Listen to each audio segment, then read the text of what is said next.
Hey everyone, this is Varuna. I'm here today with an event guide for Imperial Fist Warlord Alexis Polux. In this guide, I'll be arranging the Imperial Fist faction cards in tiers F through S with a brief explanation why each card belongs to that particular tier. This list is based upon 17 unique Polux event decks, which were all able to accumulate 12 wins. I've also received feedback from pro event runners to ensure each card is properly placed. The statistics used for this guide will be shown towards the end of the video. Here are 3 separate 12-win event runs I did with Polux, just to prove I have some idea what I'm talking about. If you do use this guide and are able to thrive with Polux in event matches, be sure to comment down below. Polux is a warlord with a strong early game due to his active ability.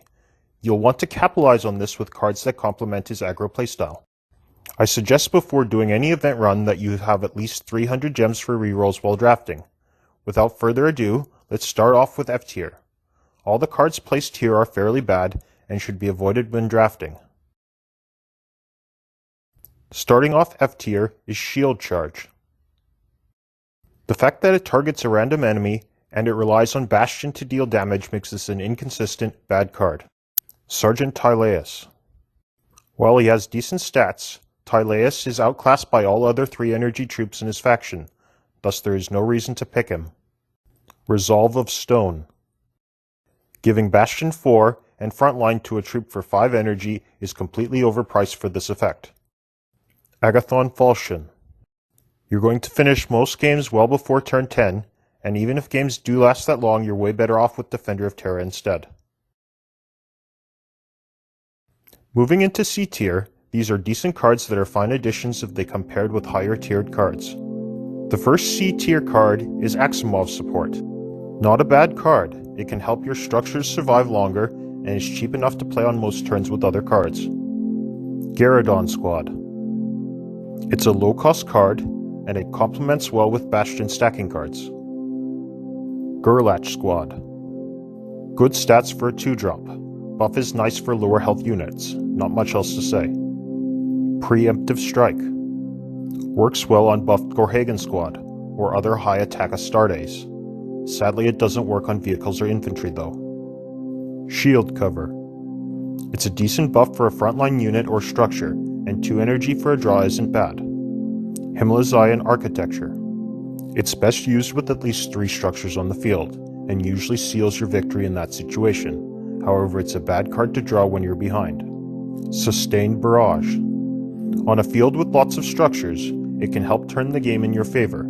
Similar to Himalayan, it's a bad card to draw when you're behind. Ytanus Squad. It's a decent card, essentially has 5 health if you never attack with it. 2 energy for 3 damage isn't bad at all. Void Maneuver. It can save you in some dire situations, but unreliable with a mostly empty field. Osrak Support. A 3/6 for 5 energy is fairly mediocre stats, but being able to do 4 damage for 2 energy is great. Templar Brethren. Giving Bastion 3 to the Warlord is nice, but its mediocre stats keep it in C tier. Curian Cataphracti. He is nice and tanky with Frontline, but at 9 energy he's not likely to be seen in most matches. Now we are up to B tier. These are strong cards that have at least some impact on the board when played correctly. First up is Herrenberg. This is a fairly great card for the middle of the game. Works well with Gorhagen Squad on turn 6 to put a lot of pressure on the board. Praetorian Recruit. This card shines because of its utility. It can deal 3 damage to troops with its flank ability, or give you a solid wall if played on turn 4 or later. Darzway. It's great for putting pressure on your opponent, as they will most likely try to destroy it the following turn. Disciplined Fire. This would have been an A tier card if it could target the enemy warlord. Despite that, 4 damage and stun to a troop is great. Grossbar Squad. It's an extremely annoying card for your opponent to deal with. Works great with turrets on the field. Stone Gauntlet. It's a great finisher, however it's a bad draw if you don't have a lot of Bastion to work with. Archamus.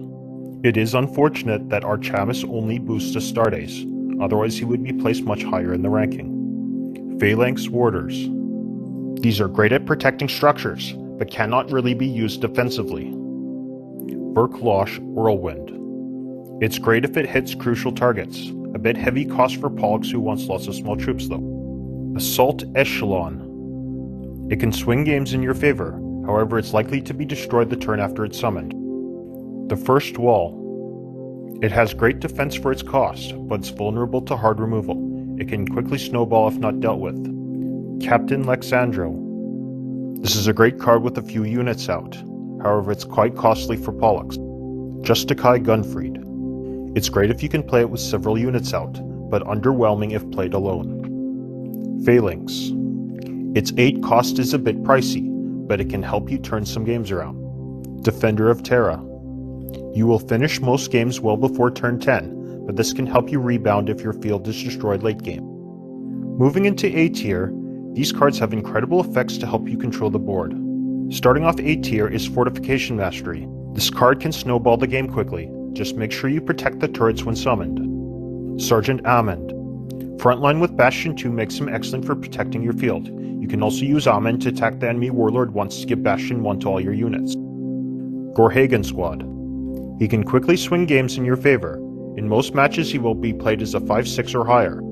Stalwart Defenders. Playing this card early can make your later boards almost unkillable. Ideally played the turn before you play perimetral defenses. Lordan Terminators.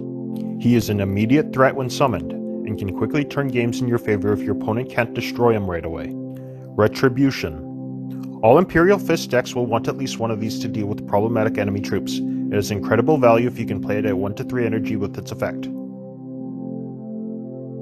Next we will look at neutral cards, which I would consider to be around A tier in value. I won't go into detail, but these are the 3 I would recommend for Pollux.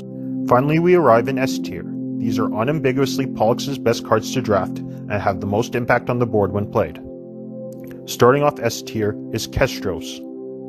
A frontline unit and turret for 3 energy is incredible value. Often you'll want to use your counterattack on either Kestros or his turret to help them survive longer. Fortified Outpost. Easily one of the best cards for Pollux. It synergizes with sentry turrets to deal more damage to your opponent's board. The 1 energy 3 damage ability is insanely good for destroying your opponent's units or dealing direct damage to the enemy warlord. You should draft a minimum of 2 copies of Fortified Outpost in every deck you make for Pollux. Perimetral Defenses. Unambiguously the best card for Pollux. It provides him with a frontline unit and 2 turrets. If combined with Stalwart Defenders and Fortified Outpost, your opponent can become overwhelmed and find it impossible to come back.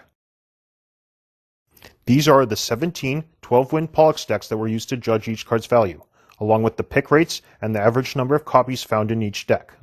That concludes this event guide for Alexis Polux. Thanks for watching. If you like this guide, be sure to hit the subscribe button and hit the bell so you can be notified of future guides I make. Do you agree where I've placed each card in the tier list? Be sure to let me know in the comments below. You can find the full image of this guide in the description box. Best of luck, and I'll see you next time.